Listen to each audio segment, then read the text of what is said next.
ఆంధ్రప్రదేశ్ ప్రభుత్వ ఉద్యోగులకు గత కొన్నేళ్లుగా కొత్త పీఆర్సీ అమలు కాకపోవడంతో తీవ్ర ఆర్థిక, మానసిక ఒత్తిడి పెరుగుతుంది. పెరిగిన నిత్యావసర ధరలు, పిల్లల విద్యా ఖర్చులు, వైద్య వ్యయాలు ఉద్యోగ కుటుంబాలపై భారీ భారం మోపుతున్నాయి. నెల జీతంతో కుటుంబాన్ని నెట్టుకొచ్చే పరిస్థితి క్రమంగా కష్టతరంగా మారుతుందని ఉద్యోగులు ఆవేదన వ్యక్తం చేస్తున్నారు. ఇలాంటి పరిస్థితుల్లో ఉద్యోగ సంఘాలు ప్రభుత్వాన్ని మరోసారి కోరుచున్నదేంటంటే పూర్తిస్థాయి పీఆర్సీ అమలు అయ్యే వరకు కనీసం 28% మధ్యంతర భృతి అంటే ఐఆర్ ప్రకటించాలని డిమాండ్ చేస్తున్నాయి. ఈ ఈ 28% ఐఆర్ అమలు చేస్తే ఉద్యోగులకు తక్షణ ఉపశమనం లభిస్తుందని, పెరిగిన ఖర్చులను కొంతవరకు ఎదుర్కొనే అవకాశం ఉంటుందని ఉద్యోగ సంఘాల నాయకులు చెబుతున్నారు. ప్రస్తుతం ప్రభుత్వ ఉద్యోగుల ప్రధాన ఆశలన్నీ ఈ మధ్యంతర భృతిపైనే ఉన్నాయి. ఎందుకంటే ఐఆర్ అమలు చేస్తే వెంటనే జీతాల్లో పెరుగుదల కనిపిస్తుంది.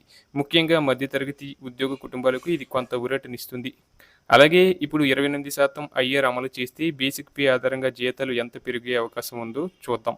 ముఖ్యంగా ఈ 28% ఐఆర్ కనుక ప్రభుత్వం ప్రకటిస్తే 20,000 బేసిక్ పే ఉన్నవారికి 5,600 అదనంగా పెరుగుతుంది. అంటే మొత్తం 25,600 అవుతుంది. అలాగే 30,000 బేసిక్ పే ఉన్నవారికి 28% ఐఆర్‌తో 8,400 పెరుగుతుంది. అప్పుడు మొత్తం 38,400 అవుతుంది.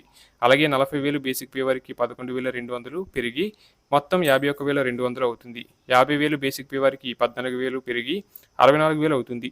60,000 బేసిక్ పే ఉన్నవారికి 28% ఐఆర్‌తో 16,800 పెరుగుతుంది. అప్పుడు మొత్తం 76,800 అవుతుంది. అలాగే 70,000 బేసిక్ పే వారికి 19,600 పెరిగి 89,600కి చేరుకుంటుంది. అలాగే 80,000 బేసిక్ పే వారికి 22,400 పెరిగి 1,02,400కి పెరుగుతుంది. 90,000 బేసిక్ పే వారికి 25,200 పెరిగి 1,15,000కి చేరుకుంటుంది. ఇక ₹1,00,000 బేసిక్ పే వారికి 28% ఐఆర్‌తో 28,000 పెరిగి 1,28,000కి చేరుకుంటుంది.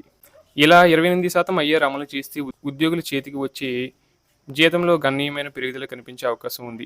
ఇక పెన్షనర్ల విషయానికి వస్తే వారికి కూడా ఈ నిర్ణయం కొంత ఉపశమనం కలిగించే అవకాశం ఉంది. ముఖ్యంగా ఫ్యామిలీ పెన్షనర్లు, తక్కువ పెన్షన్ పొందుతున్న వృద్ధులకు నెలవారీ ఆదాయం కొంత పెరిగే అవకాశం ఉంటుంది. పెరిగిన మందుల ఖర్చులు, వైద్య అవసరాలు, కుటుంబ భారం మధ్య ఈ అదనపు మొత్తం వారికి ఎంతో ఉపయోగపడుతుందని పెన్షనర్ సంఘాలు చెబుతున్నాయి. అందుకే ప్రభుత్వం కనీసం 28% ఐఆర్ అయినా ప్రకటించాలని ఉద్యోగ, పెన్షనర్ సంఘాలు విజ్ఞప్తి చేస్తున్నాయి. పూర్తి పీఆర్సీ అమలు వరకు ఈ నిర్ణయం ఉద్యోగులకు, పెన్షనర్లకు కొంత ఊరటనిస్తుందని వారు భావిస్తున్నారు.